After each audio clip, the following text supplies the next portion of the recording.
अस्सलाम वालेकुम दोस्तों। तो उम्मीद रखता हूँ आप लोग खैरियत से होंगे, फिट फाट होंगे और खूब अच्छे से अपने अपने काम में बिजी होंगे। तो गर्मी बहुत ज़्यादा थी तो मैं सोचा था कि कौन सी सब्ज़ी उगाऊँ, लेकिन कोई भी सब्ज़ी कामयाब नहीं हो रही थी। बहुत सारे पौधे भी हमने सीड से ग्रोथ किए जो कि उगने के बाद टेढ़े मेढ़े हो गए, सूख रहे थे। तो सोचा क्यों ना ऐसा पौधा हो जो बीज से ग्रोथ हो जाए लेकिन मुरझाए ना, और उसकी ग्रोथ भी बहुत फास्ट हो जाए। तो वो था मोस रोज़, वो भी सीड से हमने उगाना था किस तरह। तो आज की वीडियो इसकी हम सीड के थ्रू उगाएंगे, जो कि उगाना बहुत ही आसान है।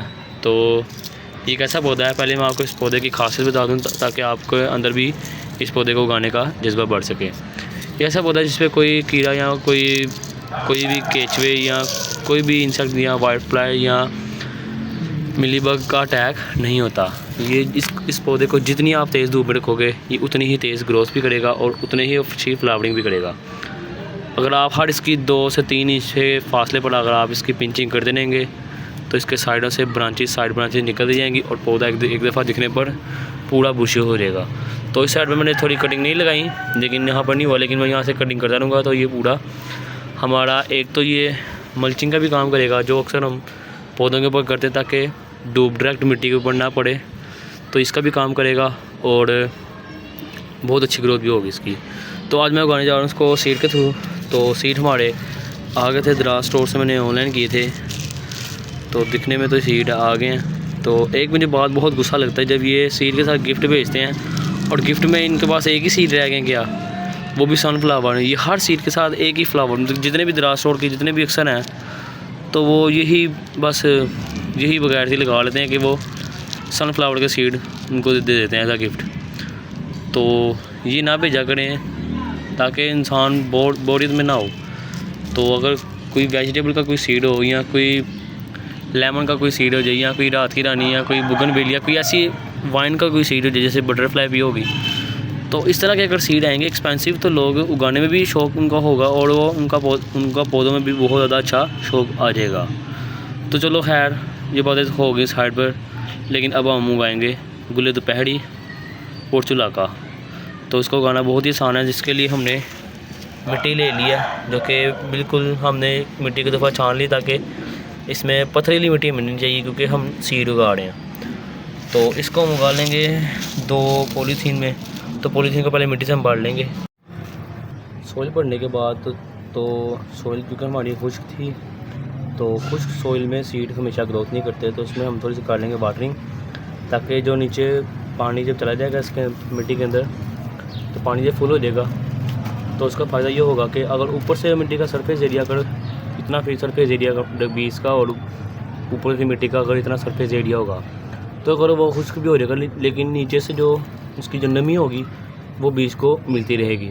तो ये बेस्ट है सीड के लिए ग्रोथ करने के लिए। तो उसके अंदर हम थोड़ी सी वाटरिंग कर देंगे। पानी डालने के बाद हमने इसको न्याज़बो के पौधे के ऊपर इस वजह से रखा ताकि इसके जो नीचे से हमने जो होल किए हैं ताकि अगर ओवर वाटरिंग हो जाए तो यहाँ से हवा के ज़रिए मिट्टी इन आउट होती रहे हवा।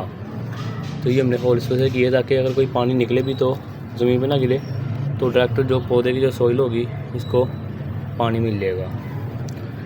तो अभी तक सोइल जब खुश्क होती है तो फिर देखते हैं। तो जब तक पानी अब्जॉर्ब हो रहा है तो तब तक हम अपने बीजों को देख लेते हैं। हम इस तरह हमने इसको कलेक्ट करना है।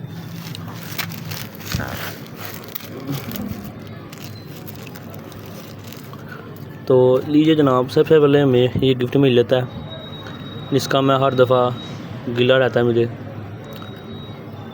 कि ये हर दफ़ा सनफ्लावर ही हमें देते हैं, ये नहीं देने चाहिए हमें। कोई और भी बंदा दे सकता है, जिस तरह कोई एक्सपेंसिव वाइन हो गई या कोई और बीज हो गए। चलिए खैर इसको हम रख देंगे साइड पर। तो ये हैं इसके सीड।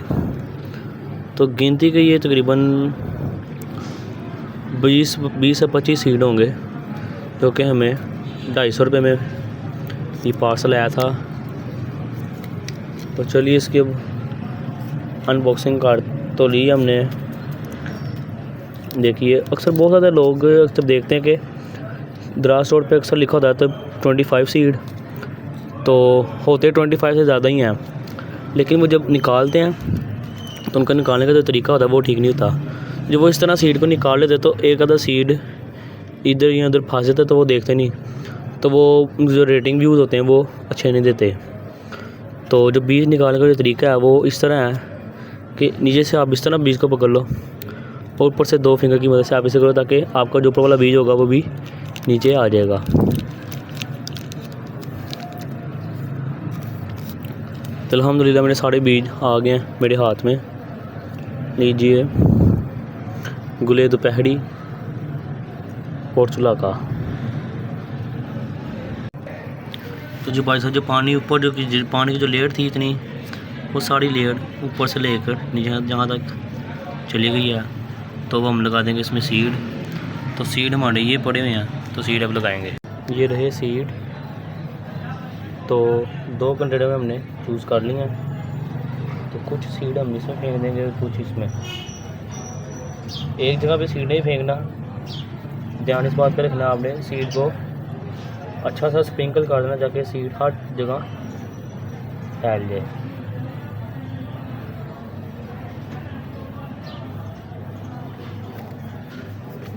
तो देन सीड के बाद थोड़ी सी मिट्टी की हल्की सी हम लेयर बना देंगे एक ऊपर, ताकि सीड कवर हो जाए। तो मिट्टी मेरी जो कि पत्थर वाली मिट्टी नहीं थी, बिल्कुल मैंने छानी हुई थी मिट्टी। तो छानी हुई मिट्टी का फ़ायदा ही होता है कि सीड जल्दी निकल आता है और वो उसको ज़्यादा देर नहीं लगती अपनी स्प्राउटिंग शुरू करने में। और देन थोड़ा सा पानी हम दोबारा ऐड कर लेंगे, ताकि हमने जो ऊपर नई मिट्टी फेंकी है उस नई मिट्टी में भी थोड़ा सा मॉइस्चर आ जाए।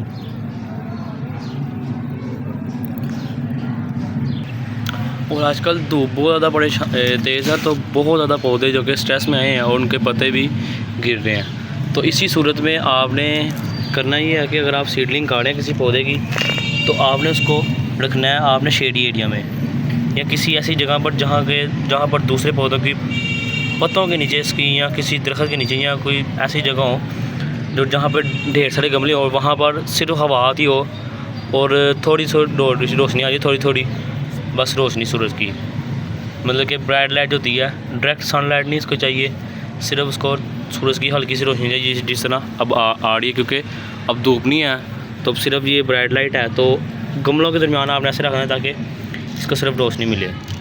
तो अगर धूप में रखेंगे तो सीड आपका गल भी सकता है। तो इसका पार्ट 2 भी आपके साथ दोबारा शेयर करूँगा मैं। और ये पोर्चुला का जो था वो सीड वाली वैरायटी थी। तो इसमें बहुत ज़्यादा वैरायटियाँ थी, तो इसकी मैं अब अगली वीडियो कटिंग की भी बनाऊँगा।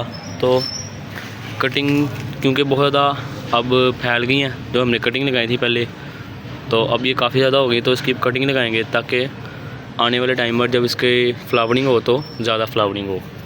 तो मैं चलता हूँ, अपना बहुत सा ख्याल रखिएगा, दुआ में याद रखिएगा। अल्लाह हाफिज़।